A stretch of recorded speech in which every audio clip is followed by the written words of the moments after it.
Sean bienvenidos a esta sesión en la cual se va a explicar cómo realizar el ANOVA de un factor en RStudio. Bien, para ello vamos a utilizar la data de conjunto plátanos, el cual tiene la información de la producción, de la cosecha de una cantidad determinada de bananos.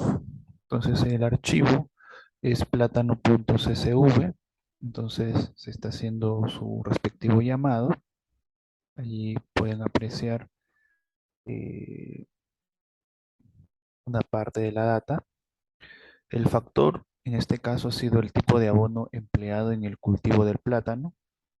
Y hay variables de interés como son el peso final, el número de plátanos, el nivel de acidez, el nivel de azúcar cada 100 gramos y el nivel de humedad del fruto. Bueno, en este caso vamos a analizar solo el peso. En lo que es tipo de abono, se ha utilizado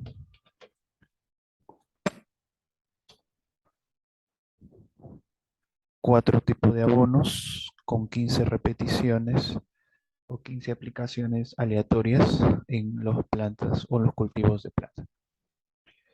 Bien, un primer análisis o un análisis gráfico lo puede indicar es el gráfico de puntos de acuerdo a los niveles del tratamiento.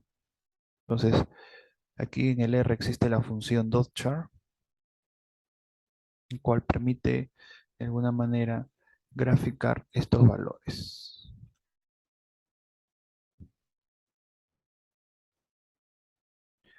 Ya por ahí los colores han salido un poco movidos. Vamos a eliminar esta parte de colores.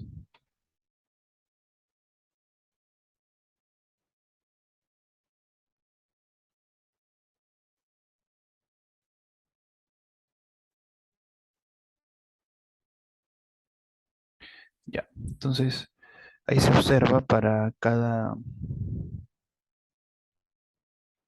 grupo, se observan las puntuaciones. El peso está aquí, es la variable peso. Entonces aquí vemos los 4 tipos de abonos que se han empleado. Entonces por aquí se puede observar que los abonos que están más, que han producido más son estos dos últimos. Cuando este gráfico permite visualizar todos los puntos, pero si uno desea puede hacerlo también utilizando el gráfico de cajas en el cual se ve o se observa el 50% central de los datos. Entonces ahí se puede apreciar que en este caso los dos últimos tienen una mediana o un valor central bastante altos en comparación del resto. Bien, uno de los supuestos de el ANOVA es la normalidad de los datos que se debe ajustar. Entonces, para ello vamos a usar un tapply y verificar para todos los registros del peso según el tipo de abono empleado. Entonces, la prueba de normalidad o el test de normalidad en el H0 es que los datos se ajustan a una distribución normal. Entonces, vemos un p-valor bastante en todos las cuatro categorías mayores al 10%, por lo que podemos asumir que se cumple este supuesto. Otro supuesto muy importante es la homocedasticidad, o lo que se conoce como homogeneidad de varianzas, es decir, el tamaño de la amplitud de las cajitas debería ser similar, no solo en el 50% de los datos, sino también al 100%. Entonces ahí está. El H0 para la prueba de Bartlett es que los datos o existe la homogeneidad de varianzas. Bueno, luego ya ANOVA, el ANOVA en R, se puede hacer de varias formas. Una de ellas es utilizar la función oneway.test y colocar el modelo o como modelo de peso en función al abono y añadir lo que se conoce igualdad de varianzas. Bueno, entonces aquí en el ANOVA, la hipótesis nula es que las medias son iguales y la hipótesis alterna es que al menos una media es distinta.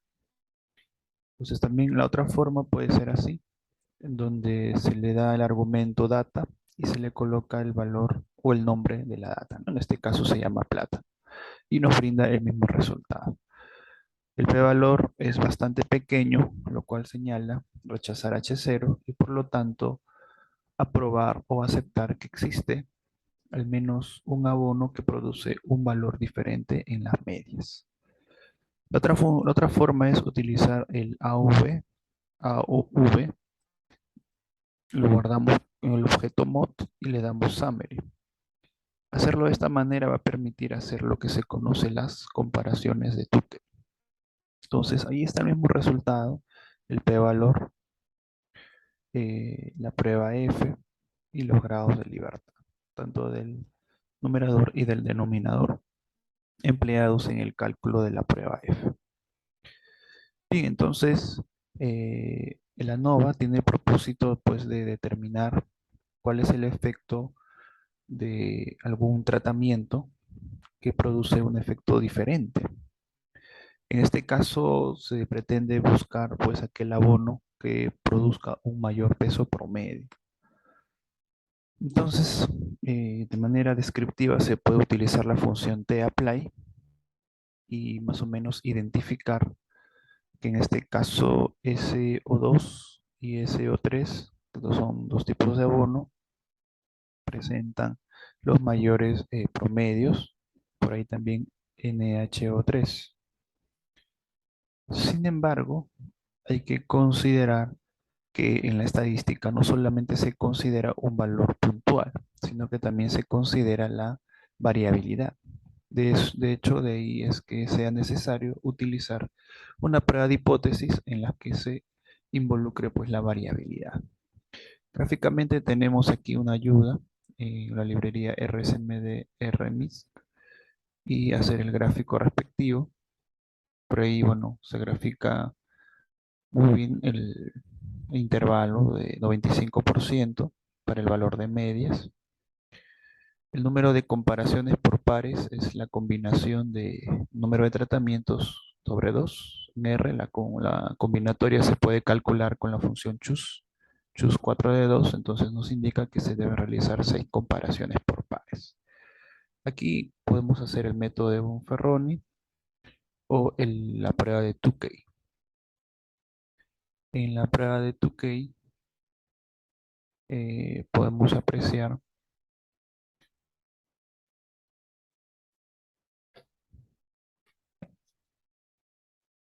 las comparaciones que se han realizado, que en este caso es en todas las pares que existen, como se había calculado son 6. Entonces vemos aquí que NHO, que es la primera, a ver, creo que en este gráfico de aquí, este plot means, se observa que, bueno, el NHO presenta un menor peso, mientras que los otros tres tienen un peso similar. Entonces aquí H0 para cada comparación de pares es que las medias son iguales y la hipótesis alterna es que las medias son diferentes. Entonces aquí al comparar NHO3 con NHO resulta pues que es diferente. Pues, ¿no? Evidentemente NHO3 es mayor que NHO. Lo mismo cuando se compara NHO con el resto, son significativas. Pero cuando se compara SO2 con NHO3, resulta no significativa, es decir, que existen medias iguales, ¿no? Y para el resto de las dos comparaciones que faltan también son no significativas. Eso quiere decir que con cualquiera de estos tres tipos de abonos se obtiene un mayor peso. Entonces la recomendación al hacer este análisis es que se obtiene un mayor peso total con cualquiera de estos tres abonos, ¿no? NHO3, SO2 o SO3. Entonces, de esta manera, la prueba de Tukey, aquí también la prueba de Tukey, el gráfico, podemos observar. Vamos a ampliar un poco para que se puedan visualizar las comparaciones. En todo caso, se puede aplicar aquí el zoom y vamos a mostrarles por acá el zoom. Entonces aquí están las comparaciones. Existen diferencias positivas cuando el intervalo está al lado derecho de cero. En este caso, al comparar SO3, SO2, NHO3 con NHO, se ve que son positivas, es decir, son mayores a NHO. Cuando el intervalo cae en cero, quiere decir que son iguales o hay un efecto similar, lo cual se compara pues, ¿no? con las tres que se sugieren. Muy bien, muchas gracias por su atención.